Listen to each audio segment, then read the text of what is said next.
Saya ini cucu dari siapa ya? Sunan Sunan Giri. siapa ya dia bilang ya? Sunan Giri. Sunan Giri. Sunan Giri, Saya Sunan ini Giri. cucu dari Sunan Giri katanya. Itu bisa dilihat dari nasab saya. Nasab saya nyambungnya ke siapa gitu, disebut nama Baalwi. Jadi Wali Songo itu Baalwi katanya. Lalu Kiai Haji ini kan tadi saudaranya Kiai Anjas nih. Lalu saudara saya Kiai Haji Nur Ihya mendatangi pondok pesantren Sidogiri. Nah, kata orang Kiai pondok pesantren Sidogiri ini yang saudaranya host, jadi memang saudaranya host sama saudara saya itu baik-baik, nggak ada yang menyesatkan. Yang menyesatkan itu saudaranya Kiai Anjas. Jadi dia bilang, silakan saja datang ke sini. Silakan datang ke sini ke Pondok Sidogiri. Buktikan omongannya, bawa buku nasabnya.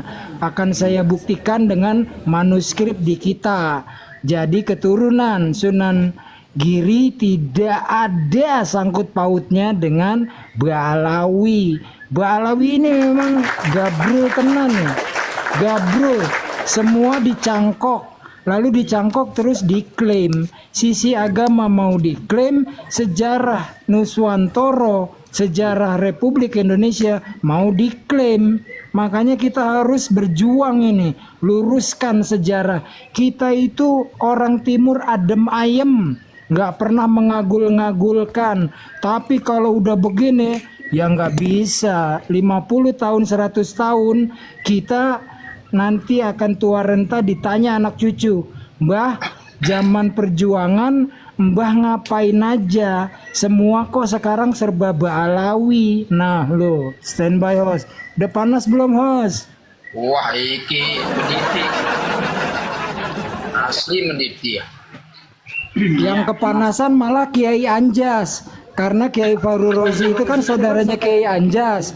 Kalau Kiai Haji Nurhia itu saudara saya. Kiai yang dari Sidogiri saudaranya host. Memang gabrol ini saudaranya Kiai Anjas. Monggo host, Muslim kantoran suruh narasi dulu. Monggo. Dan kok Ada tamu kita. kepanasan. Jancuk. Ya, terima kasih buat kawan-kawan. Assalamualaikum warahmatullahi wabarakatuh. Waalaikumsalam. Waalaikumsalam warahmatullahi wabarakatuh. Sehat-sehat semua, tetap semangat ya. Udah panas belum? Alhamdulillah, amin. Tetap panas. Saya panasin dikit lah. Tambahin panas sedikit boleh dong? Masih anget-anget. Yang banget.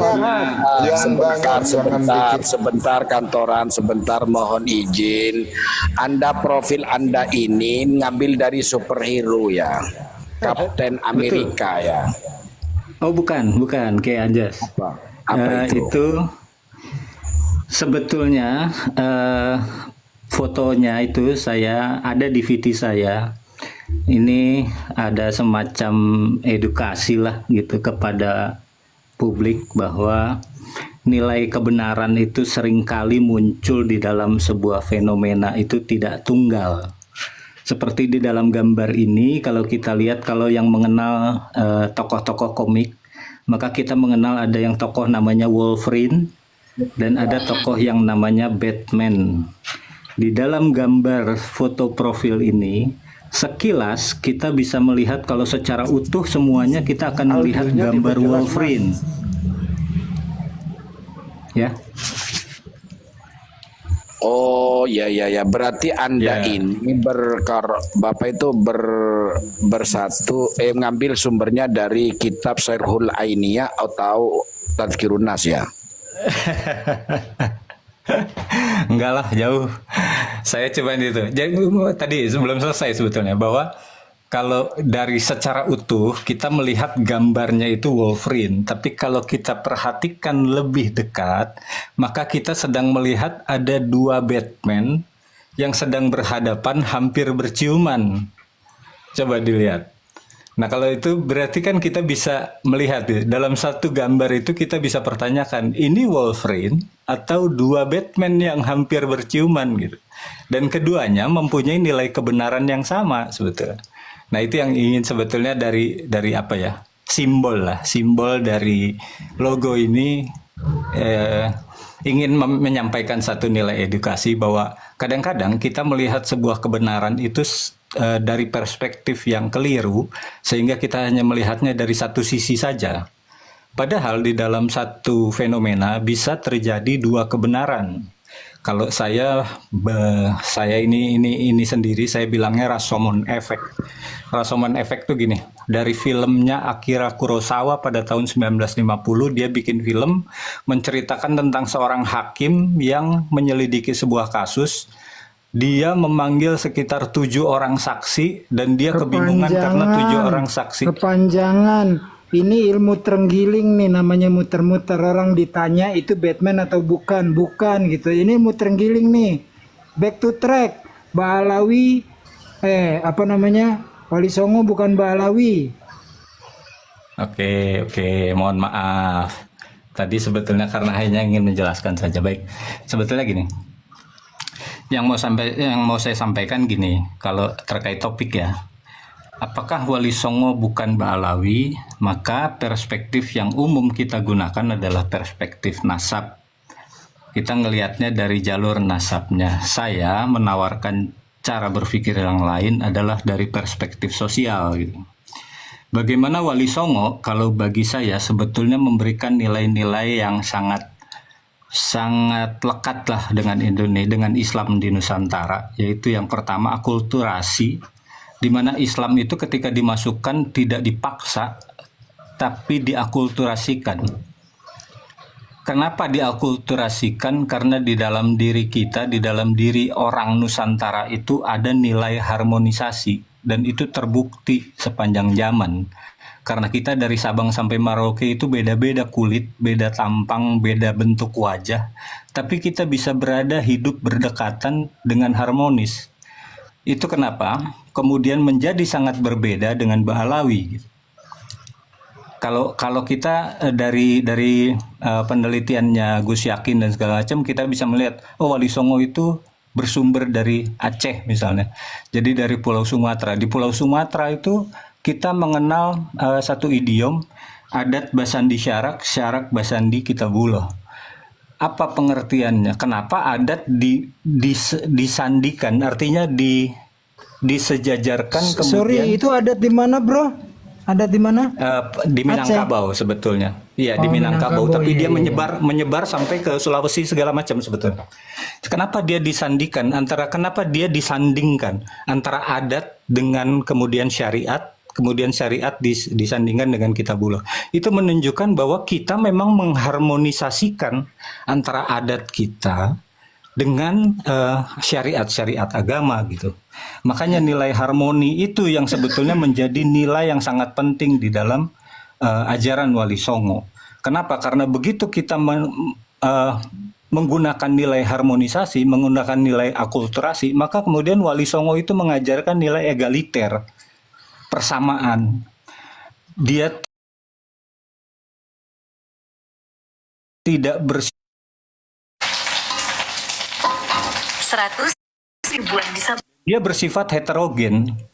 Artinya dia tidak akan membuat orang menjadi sama. Tapi dia mengakomodasi sifat heterogen dari masyarakat. Artinya terbuka terhadap nilai yang berbeda-beda. Dan itu sebetulnya yang sangat-sangat bertentangan dengan ajaran Ba'alawi kalau bagi saya, dalam sudut pandang saya. Kenapa? Karena Ba'alawi ini mengajarkan sifat-sifat eksklusif. Ada strata, ada masyarakat yang dibedakan di kelas atas dan di kelas bawah. Ada yang boleh dicium tangannya, bahkan sampai kakinya, bahkan sampai bekas telapak kakinya. Dan ada pihak yang kemudian bisa dimanfaatkan hanya dengan iming-iming syafaat misalnya. Maka di situ kelihatan bahwa ketika ada sifat eksklusif, ada sifat strata, maka ada eksploitasi. Harmoni sudah ditolak besar-besaran oleh ajaran seperti ini. Makanya kita nggak heran kenapa perbedaan kemudian menjadi dianggap menakutkan. selalu ditakut-takuti, nanti bisa ada perpecahan. Kalau saya sebagai orang Indonesia bilang sama mereka, Anda nggak usah ngajarin saya soal perbedaan menjadi perpecahan. Ratusan tahun di kita, perbedaan itu kita hidupkan secara harmonis kok. Bukan menjadi bibit perpecahan. Nggak ada sejarahnya kita kemudian menjadikan perbedaan itu sebagai bibit perpecahan. Itu udah terbukti ratusan tahun. Anda datang lalu tiba-tiba menanamkan nilai hati-hati, jangan sampai ada perpecahan. Anda yang menanamkan nilai konsep berpikir itu ke kita. Makanya saya bilang, ini yang harus kita tolak. Kenapa kemudian dia bersifat eksklusif? Karena kemudian dia ekstrim terhadap nilai. Nilainya dianggap yang paling benar. Dan itu akan mengarah kepada radikalisasi, intoleransi, nggak mau toleran terhadap nilai orang lain. Kalau Wali Songo mengajarkan inklusif, terbuka terhadap nilai, maka Ba'alawi ini mengajarkan sifat-sifat radikal dan intoleran. Saya yang paling benar, karena saya ini berdasarkan agama, Anda itu sudah keliru semuanya. Makanya kemudian mudah diciptakan agitasi-agitasi, oh Anda ini Wahabi nih, Anda ini Khawarij, Anda komunis. Islam Nusantara aja deh, ketika idiom Islam Nusantara itu dihidupkan, maka kita melihat bagaimana konsep Islam Nusantara itu direndahkan, bahkan dihinakan. Padahal Islam Nusantara itu ya Islamnya Wali Songo, dan itu Islam yang kita anut selama beratus-ratus tahun. Jadi bagi saya, kembali kepada Wali Songo itu bukan sekedar soal nasab, tapi lebih jauh lagi kembali kepada nilai-nilai yang memang seharusnya memang sudah ada di dalam kita gitu. Kesadaran bahwa nilai-nilai ini yang mau ditukar, nilai-nilai ini yang diinfiltrasi dengan ajaran-ajaran segala macam lah, saya lebih sakti lah, saya lebih bisa memberikan Anda keselamatan lah. Nilai-nilai ini yang harus kita jaga dan harus kita sebarkan terus. Anda ini sedang diracuni, ya maksud saya kepada muhibin lah gitu, atau kepada publik masyarakat Indonesia secara umum gitu. Bahwa Anda ini, kalian ini sedang diracuni oleh nilai-nilai yang justru sangat bertentangan dengan nilai yang sudah ada di dalam diri kita. Bangsa Indonesia itu menjadi kuat karena Allah sendirilah yang menanamkan nilai harmonisasi di dalam diri kita. Tidak ada bangsa di dunia ini yang punya ribuan ratusan suku bangsa berbeda tetapi bisa hidup bersatu. Mana ada di dunia ini? Hanya di kita. Dan itu kekayaan kita. Jangan mau nilai kita ini kemudian dijajah, mau diganti dengan nilai-nilai yang eksklusif, dengan nilai-nilai yang tidak mengenal harmoni. Kita bilang bahwa Anda tidak bisa bilang bahwa nilai Anda benar karena agama. Kami juga paham agama kok. Wali Songo itu ngajarin agama jauh lebih dulu dibandingkan Anda datang. Ubaidillah itu belum ada gitu. Islam itu sudah masuk kok. Ada makam di Barus itu 48 Hijriyah kok. Dari mana itu kemudian bisa dinyatakan Ubaidillah atau keturunannya yang mengajarkan kepada kita? Makanya jangan larut dengan pembohongan-pembohongan lah. Dan kita harus sadar betul nilai apa yang ada di dalam diri kita, di dalam diri bangsa Indonesia, di dalam diri bangsa Nusantara. Islam Nusantara itu bukan sekedar slogan. Islam Nusantara itu adalah nilai yang memang hidup di dalam diri kita dan kita wajib untuk terus menghidupkannya. Demikian, Mas. Dan kawan-kawan, gimana, udah panas belum? Wah, terbakar ini, terbakar. Terima kasih. Dan Apa, terima Genjas? kasih. Panas, Apakah sudah tapi terbakar? boleh menanggapi nggak? Boleh. Silakan. Mantap. Ini penerus Wali Songo yang harus kita junjung tinggi. Maka jangan kita dipelajari perbedaan. Sudah beratus tahun tuh, saya ambil tuh poinnya. Sudah beratus tahun perbedaan kita jalankan. juga toh harmonis. Dari kelompok mereka dikatakan kita mengadu domba. Hati kita iri, dengki, pret, rai gedek. Terakhir Ganjas. Terakhir Ya, Ganjas, ya, ya, ya. kata-kata Mantap, cuma tiga suku kata. Yaitu cuk. Beres, standby. Cuk. Tapi ngaku ya kalau Pak Rosid saudara kamu ya, Dargo ya.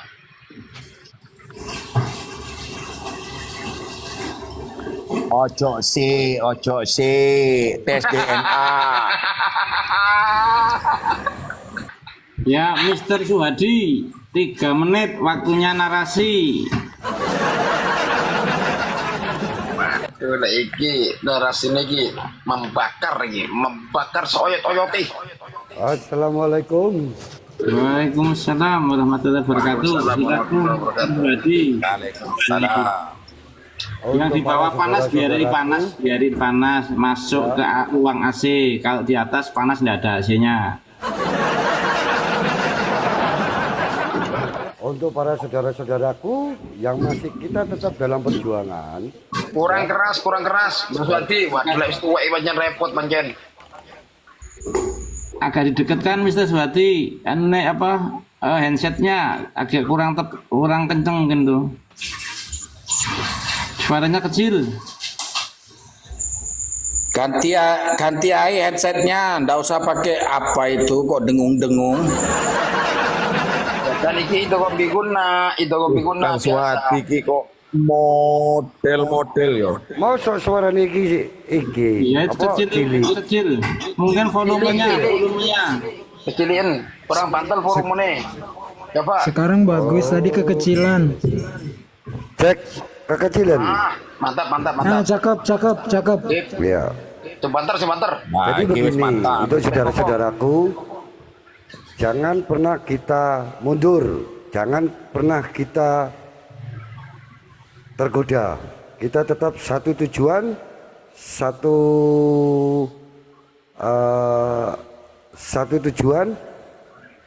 satu gerakan. Kita lebarkan informasi-informasi yang ada, ya. Jangan pernah kita berhenti, karena kebohongan ditutup kebohongan selama ratusan tahun, ya, akan terbongkar. Dan ini adalah rencana Allah, gitu. Masya Allah. Untuk Indonesia sendiri, ya, kita gaungkan, basmi dan hilangkan program-program yakuza pembodohan bertopeng agama. Masya Allah. Itu nangis seperti ini. Kita binasakan, kita lawan mafia pembodohan bertopeng agama. Jangan pernah takut akan intimidasi, tidak masuk neraka, tidak masuk surga. Akan masuk neraka siapapun yang mempertanyakan nasab Pak Alawi. Pak Alawi bukan segalanya. Mereka itu adalah yakuza pembodohan bertopeng agama. Baleni kalimat yang Swadi. Ya, Ojo dibalen-baleni kalimat. Ganti topeng monyet aja, topeng monyet. Topeng monyet ngono lho. saya persilakan, masih ada satu tempat. Ya, pendukung-pendukung Pak Alawi silakan naik. Biasanya berkeliaran. Ayo silakan naik. Kita diskusi. Pendukung FPI, ormas haram silakan. Kita diskusi. Silakan. Nggih. Alhamdulillah saudara kita Afifah. Monggo, saya berikan waktu lagi kepada host. Terima kasih. Sangat indah sekali penyampaian Mbak Suhadi. Waduh, kudu nangis aku. Assalamualaikum warahmatullahi wabarakatuh, saudara-saudaraku semuanya. Waalaikumsalam warahmatullahi wabarakatuh. Ya, kalau kita teliti lebih dalam lagi, kita tidak usah membahas masalah kitab-kitab abad ke-4, ke-5, 6, ke-7. Coba kita bandingkan zuriyah baginda Nabi Muhammad SAW yang ada di Maroko ataupun yang ada di Makkatul Mukarramah dengan para habaib. Memang caranya memang sangat jauh berbeda, di mana kita ketahui mereka ini yang asli yang ada di Maroko maupun yang ada di Makkatul Mukarramah semacam Abu Said Muhammad Alawi itu memang sangat jauh berbeda caranya, cara dakwahnya, dan tidak pernah sekalipun kita dengar dari dakwah beliau para zuriyah Nabi yang asli ini mengaku-ngaku mereka ini bahwasannya mereka adalah zuriyah baginda Nabi Muhammad. Tidak pernah kita dengar. Allahumma shalli wa sallim alaihi wa alihi wa sahbihi. Beda dengan